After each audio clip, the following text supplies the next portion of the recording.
दोस्तों, आज का इम्पॉर्टेंट वर्ड है क्रिटिकल। क्रिटिकल का क्या मतलब है, आइए सीखते हैं आज की इस छोटी सी वीडियो में। व्यूवर्स जो भी नए हो तो चैनल को ज़रूर सब्सक्राइब करें। क्रिटिकल मीन्स तनकीदी, मुबस्सिर या पुरअंदेशा। आइए इस वर्ड को सेंटेंस में इस्तेमाल करते हैं।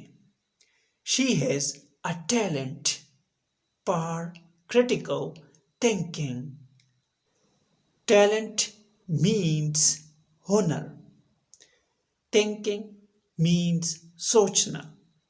उसके पास तनकीदी सोच का हुनर है। व्यूअर्स वीडियो को लाइक और शेयर ज़रूर करें। For more videos, watch our playlist. Thanks for watching.